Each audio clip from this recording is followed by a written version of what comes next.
Hi, everyone. Hello. So, two questions came up for me in what you've been talking about. One is when you said um, the body mind is freed, which I assume you're talking about liberation, and then the personality can come out more and so on. I don't recall ever hearing you speaking about anything remotely like that, of what happens to the body mind after liberation.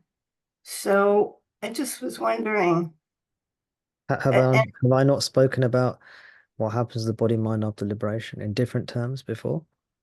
well, you talk about the body mind being visible to other people in Maya, obviously, and that it always sounds like you're saying the liberated being is not aware of the world, although I see many places, all the different texts where, well, not all the different texts, but I've seen many references in that talk about how there's some level of awareness that there's Maya out there going on, but you're not, it's like this dream. It's not something you see as real if you're liberated. So I don't know if you want to say yes or no to that, but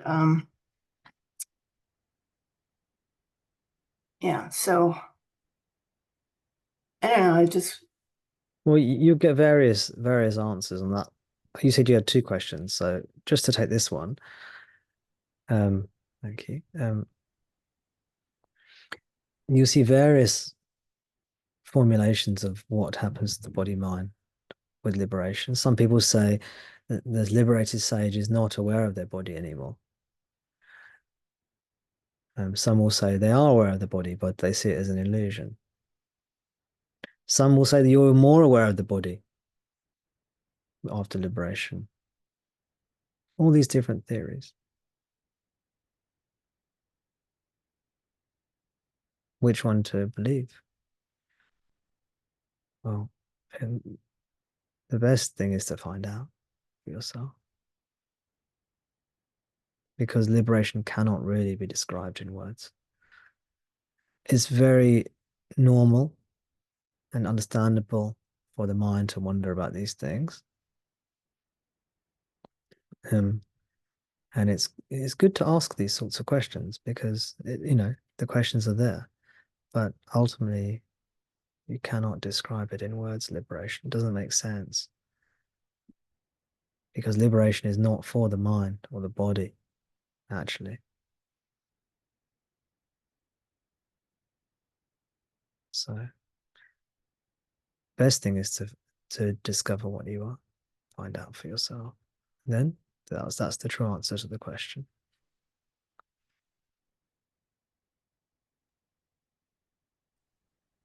okay, well, Relatively speaking, though, Gail, the body is free from these worries and concerns. no. So it is freer to express itself. It may still tell itself in some situations. It, um, The body is happier, it's freer. But there is no total happiness or total freedom for the body because it's limited.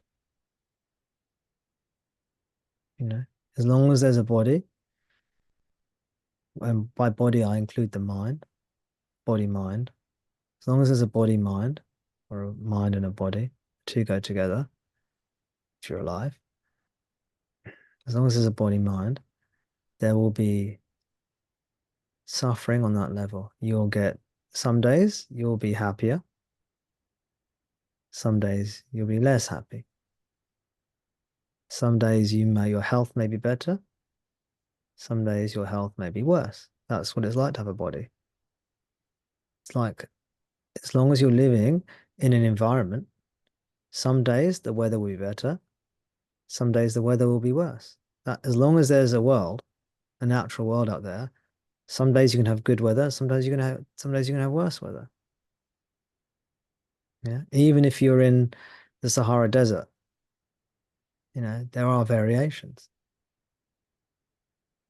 And as long as there's a world, there'll be variations in the world, and you'll suffer accordingly. It's a beautiful day, you'll have a nice time. If there's a horrendous natural disaster, you'll have a less nice time. As long as there's a world, as long as there's a body, you'll have good days and bad days of healthiness and unhealthiness, illness, disease, and good health. Yeah. And as long as there's a mind, some days the mind will be clear, clear seeing, other days it will not be. That's the nature of the mind. Mind is a part of the body in this context. And you'll suffer accordingly. Of course. You'll suffer, of course. If the mind is unhappy, you'll suffer. That's suffering. If the body is in pain, you'll suffer. That's suffering. You may suffer less because you're not worried so much about these things, but a body mind will always suffer. There'll always be a level of suffering that's there, or potentially there.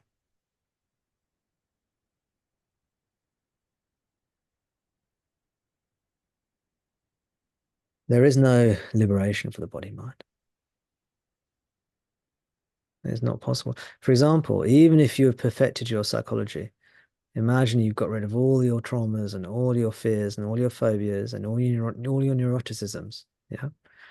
And then you have also trained yourself to be highly skillful in all of life circumstances. So now you know how to interact with people of all different ages and cultures really well and really effectively, and you can deal with violent, aggressive people, and you can deal with passive aggressive people, and you can deal with, people telling jokes about Buddhas and pizzas and things. You're incredibly skilled in life now. Yeah. So you're mentally, incredibly, emotionally, mentally, incredibly well developed and skilled. What can happen? I shall tell you what can happen. You can get a cold. You can catch a cold. You can get the flu. And what's going to happen?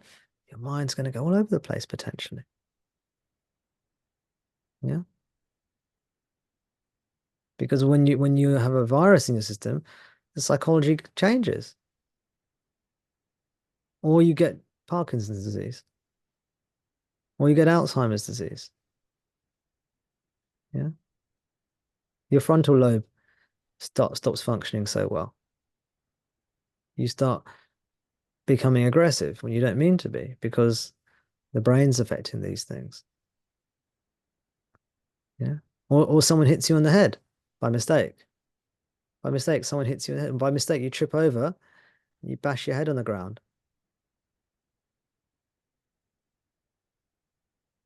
Happened to a friend of mine some years ago. Lovely, lovely person, beautifully happy person. They fell over, someone pushed them, and they were quite elderly. And after that fall, they were never the same again. They had a head injury, and that was it. They were never the same again. Their personality changed. It was tragic.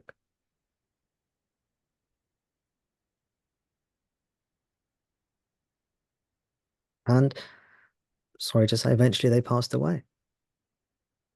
I think that head injury, which was accidental, and was contributing factor. Their whole health declined. So you could train yourself to be psychologically very mature. This is if you have a body, sorry to be depressing.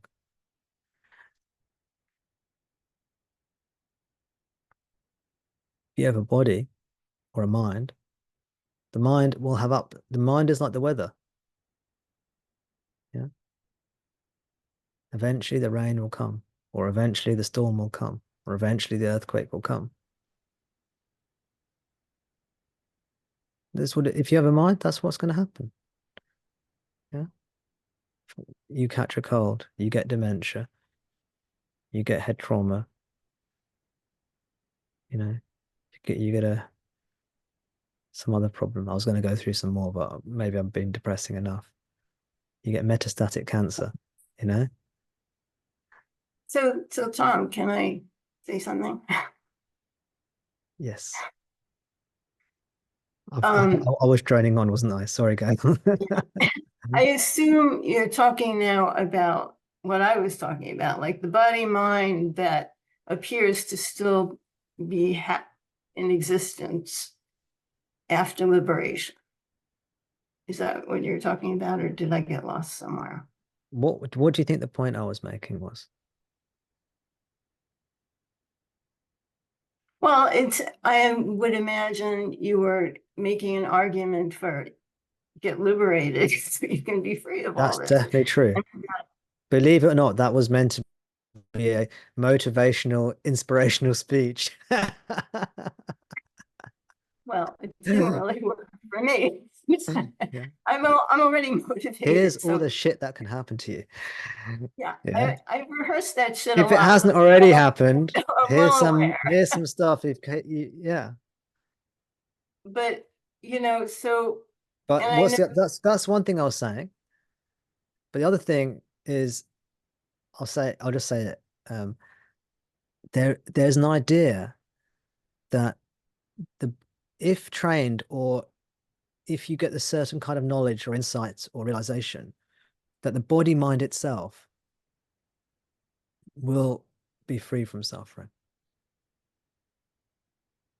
yeah, so you're just showing that that's really not possible. It is not now there is such a thing as a body mind that's more unhappy and a body mind that is happier. Relative, definitely you can get people who are happier than others. Yeah. And you can definitely get people who can cope with stuff happening in life better than others. That's definitely true. So it's worth developing these skills. But neither of those are liberation.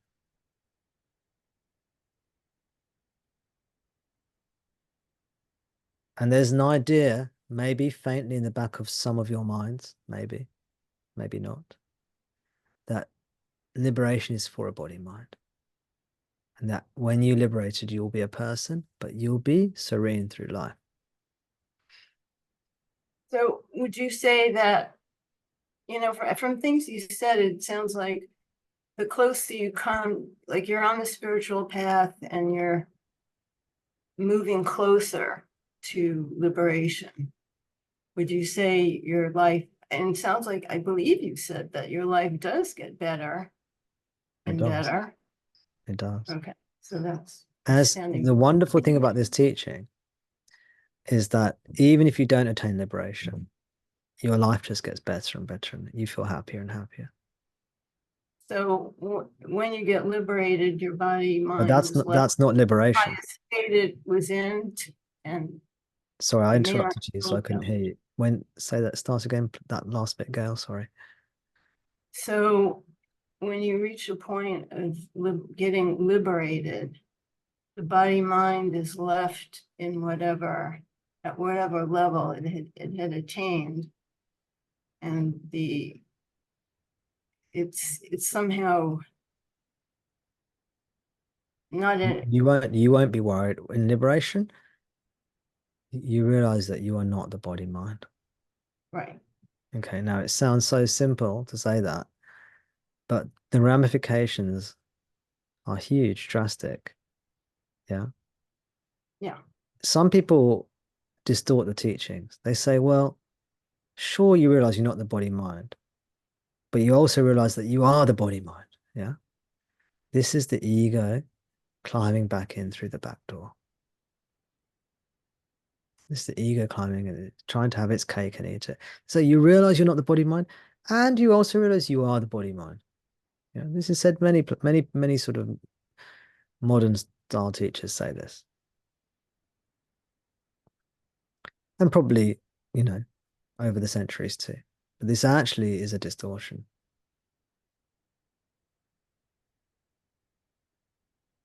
In his introduction to the commentaries, I think it's Shankara's commentaries on the Brahma Sutras. Shankara was this great reformer and revitalizer of Advaita Vedanta about 1.5 millennia ago. He wrote commentaries on the major, or on some of the major Vedanta scriptures at that time. And in his, I think it was in the introduction to his commentaries on Brahma Sutra, he says, the truth, the reality, it's got nothing whatsoever to do with the body, mind, and world. Nothing. This sounds very strange, very shocking to the mind, especially if we think that non-duality means oneness with everything.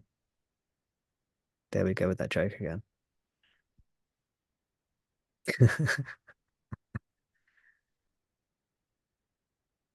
Non-duality is beyond conception. The mind conceives of it in various ways, but true non-duality is beyond conception. And it's like waking up from a dream. It's not waking up within a dream. It's like waking up from a dream. You cannot understand what that is like from within the dream. You cannot understand what waking up from a dream is like within the dream. We keep on thinking it's going to be waking up within a dream. So we worry about or we ask about the body mind.